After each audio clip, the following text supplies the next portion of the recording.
I have officiated several memorial services in these last few months, some for folks who are not even members of either of our churches. And each time I have been amazed at the way that communities have rallied around to share resources.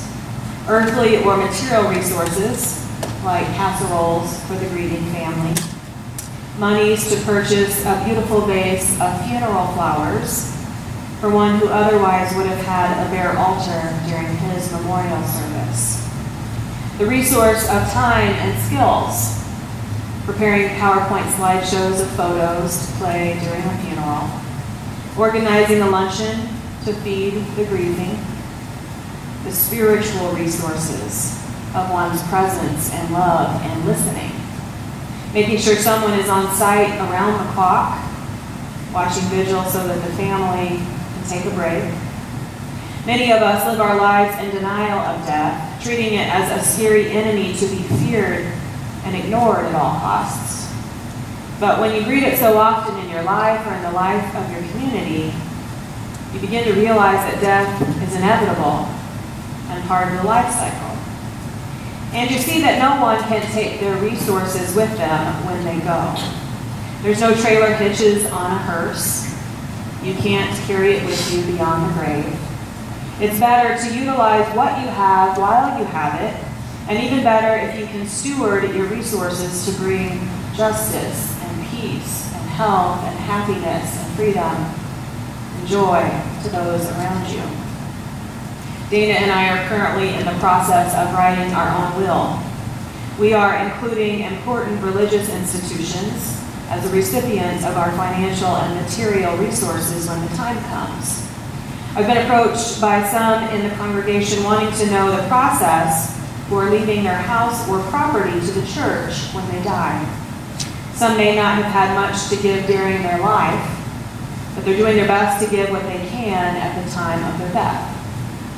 The account from the earliest Christian community in Acts chapter 4 is admirable. According to the story, no one claimed anything as their own, but shared it all in community.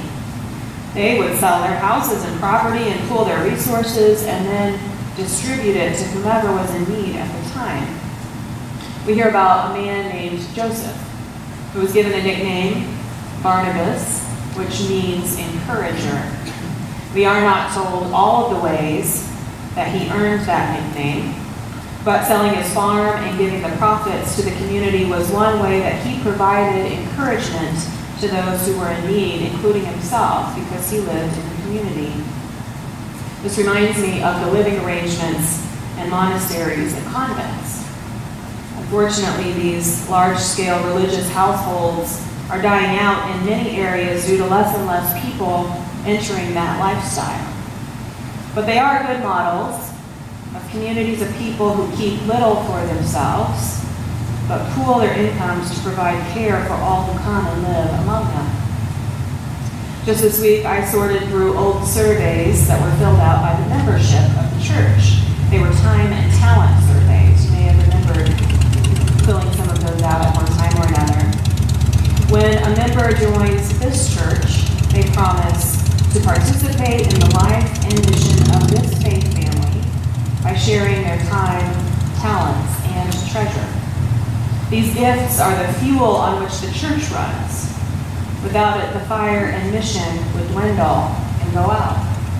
Among those time and talent surveys, I saw that people have lent their time and talents to serving communion, providing special music, teaching Sunday school or adult education, calling and writing letters to those who are under the weather, cooking and bringing food, helping out with our website and our sound system, counting money and making deposits, ushering, folding bulletins, spending time with our children and youth, hosting small groups or special events from your own home or here at church, providing counseling and many other extremely valuable ways of sharing earthly and spiritual resources.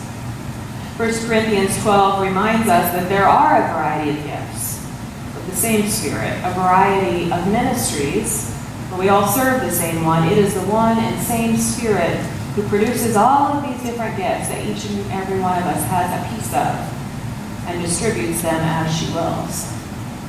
Because we're part of a larger faith community, not only are we able to share our personal gifts to be the church in this time and in this place, but we are able to share our collective earthly and spiritual resources with the wider community. Over the years, our congregation has collaborated with and worked to support the Regional Food Bank, the Wynn's House, which provides transitional and supportive housing for individuals living with HIV and AIDS, Wilson Elementary, which is a pre-K through 5th grade school that also serves children who are currently homeless and living at City Rescue Mission. We work with Other Options, a provider of food and resources and services and education to at-risk individuals and families, with a focus on those affected by HIV and AIDS. And most recently, we have been working with CSU Youth Service, located in the basement of this building. They support youth in crisis, often serving those who are homeless and or LGBT. And tonight, you may have seen some extra folk in our building. They are starting their very first overnight service tonight and tomorrow. We're so excited about that. Currently, there's still 2 open office spaces in this basement, and we're hoping to lease those out for below market rates in order to support additional services like CSU, to extend the ministry and mission of both of our communities. The church community has served as a resource during times of civil unrest, injustice, violence, or tragedy. Community has gathered together at church after 9/11 for shelter here during tornado warnings and vigil following the Orlando Pulse shooting, and after the most recent presidential election, in order to serve as a place of safety and solace and healing. Recently, I was approached by a woman from a financial planning company, one that is LGBT friendly, and she wanted to provide free money management workshops to our churches. I went through all of her PowerPoint slides, I looked them over, and then Dana and I met with her one-on-one about our own finances, and my goal in that was to see what the benefit would be for our churches if she were to meet with any of us. So many people think that they don't have much money, so they can't benefit from financial planning. But I found that her information was invaluable, and it's helping us to make the most of what we do have so that we can put our resources in line with our professed values. So I highly encourage you all to attend those financial wellness workshops. It's going to be on Saturdays. We put them right before our game night and right before our open mic night so that we can make a whole night about it. I hope that you will be able to attend. One of our readings for today is the second letter to the Corinthians, written by Paul, probably in the autumn of 57 AD. During that previous year, Titus, a missionary church leader and disciple of Paul, had started a collection among the Christians in Corinth for the Christians living in Jerusalem. Paul sent Titus and representatives of their churches to Corinth to carry the letter, the scripture that we read today, and to complete the collection. He suggests that the best way the Corinthian Christians can give proof of their love for the arriving delegates is to have the collection ready. They understand why the money is needed, and Paul wishes for it to be a freely given gift or a blessing, rather than an extortion or something grudgingly given. He uses the metaphor of agriculture, saying, if you plant sparingly, you will reap sparingly. If you plant bountifully, you will reap bountifully. That is true with seeds, with money, with love, with anything really. You must give according to what you have inwardly decided. Not sadly, not reluctantly, for God loves a cheerful giver. This echoes the same sentiment regarding the Buddha's teaching about the 3 kinds of giving. Church garage sales are sometimes, but not always, recipients of beggarly giving. When we give the least of what we have, what we don't really need, what we would never miss, and what we might have otherwise thrown away. The next level of giving is known as friendly giving. I think and hope that most of us would give more on this level than from beggarly giving. Friendly giving is when we give what we use and like, not our very best, but what we can afford and might appreciate having as a gift ourselves.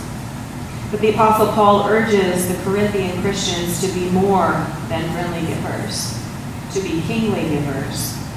Kingly giving is when we give the very best of our earthly and spiritual resources. When we give more than we keep for ourselves, with no expectation of reciprocity. This type of generosity far exceeds the satisfaction of hoarding or displaying wealth and produces a cheerful giver. Each year we set aside a time to pray about and listen for ways that God is calling us to allocate our earthly and spiritual resources. This fall, in the month of October, we will enter this prayerful time known as our stewardship season. It's that one time of year when we make promises known as pledges for what we plan to give to the ministry of our church in the following year. It is my wish and prayer that the fire and passion of our ministries will be able to build and grow, serving more and more of our community in meaningful and life-giving ways. There are so many ways that we are learning to be the church, but almost none of them can happen if this foundational value does not occur first and foremost. Everyone has something to share. So may we continue to be the church by sharing our earthly and spiritual resources. May it be so.